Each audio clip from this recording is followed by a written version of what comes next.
Welcome back to the 904 and 5. Jacksonville is buzzing with interesting and exciting news today, and this is what we have for you. Jacksonville's political climate is stirring as Councilman Rory Diamond continues to label the city a sanctuary city. Despite no legal designation or policy to support the claim, critics argue this is a political maneuver aimed at rallying conservative voters ahead of the 2026 election cycle. Meanwhile, tensions rose outside the federal courthouse as dozens rallied in support of Alejandra Orlana, an immigrant rights activist arrested by the FBI for allegedly aiding civil disorder during related protests.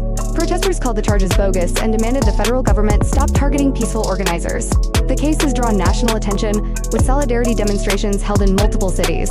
A teenage boy is recovering after being shot in the leg and arm during a house party on Rensselaer Avenue in the Avondale area Saturday night. According to the Jacksonville Sheriff's Office, multiple shots were fired just after 9 p.m., prompting a swift response from officers. The teen was hospitalized with non-life-threatening injuries. No suspect description has been released, and investigators are reviewing surveillance footage and interviewing witnesses. Authorities are urging anyone with information to contact JSO at 904-630-0500 or Crime Stoppers at 866-845-TIPS. In a separate incident, a caretaker discovered an elderly couple, both 76 years old, dead from gunshot wounds in their Clements Woods Lane home off Lone Star Road. Police believe it was a domestic murder-suicide, marking the second such case in Jacksonville this year. A handgun was recovered at the scene, and investigators are reviewing the couple's medical and personal history for possible motives. Jacksonville's cultural calendar is buzzing tonight. Lauren Woodall takes the stage at Jackrabbit's 8 p.m. for an intimate indie set that blends folk and southern rock event info. A memorial for Reed Battah, a beloved local metalhead and community figure, will be held at Underbelly 6 p.m., featuring a tribute performance by Metal Militia event info. Open house at 1160 Preston, Place 1 to 3 p.m. offers a peek at a $695K San Marco gem, with historic charm and modern updates listing. Whether you're looking to vibe, reflect, or invest, the city has something for every mood today. If you're a foodie, we have a surprise for you. Spliff's Gastropub Bayard is your go-to for scratch-made comfort food with a creative twist. Located on Old St. Augustine RD, this local favorite serves up loaded mac and cheese, juicy burgers, and a rotating craft beer list in a laid-back, neon-lit setting. It's the kind of place where the playlist slaps and the portions don't disappoint. Perfect for a post-event wind-down or casual date night. More info. Now for the city's sports, where we got you covered in 3. For our high school hoops, Jacksonville High School just hired Dave Ferris, a seasoned coach with 269 career wins, to lead the girls' basketball team. The Crimsons haven't had a winning season since 2007, and Ferris is seen as the spark to reignite the program.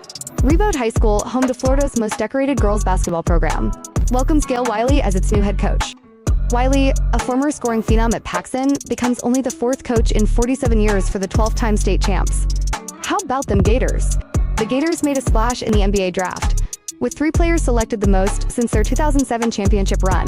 On the gridiron, QB DJ Lagway is drawing national buzz, and the team is making a strong early impression on 2027 5-star QB Elijah Haven, signaling a bright future for the Swamp. For our Jags, Trevor Lawrence is laser-focused on building chemistry with new weapons, Brian Thomas Jr. and Travis Hunter, both of whom are training with him in the Bahamas. The Jags' defense is also evolving, with Moson Smith and Brenton Strange expected to play pivotal roles this season.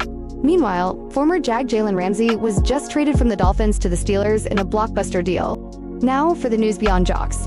Blue Origin just completed its 13th crewed New Shepard flight, launching 6 tourists including the 750th human ever to reach space on a 10-minute suborbital journey from West Texas.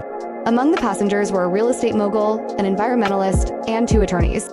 The mission, dubbed NS-33, reached an altitude of 105.2 kilometers, crossing the Kármán line and offering passengers a few minutes of weightlessness. Today also marks World Asteroid Day, commemorating the 1908 Tunguska event. You can live stream real-time views of near-Earth asteroids via the Virtual Telescope project and learn how scientists are preparing for potential future impacts. That's all we have for you tonight. It was a pleasure reporting to you all. If this was your first time here, leave a thumbs up, and if you have been back here more than once, subscribe. Until next time, I hope you have a blessed night and stay safe because you matter. Peace, love, and happiness.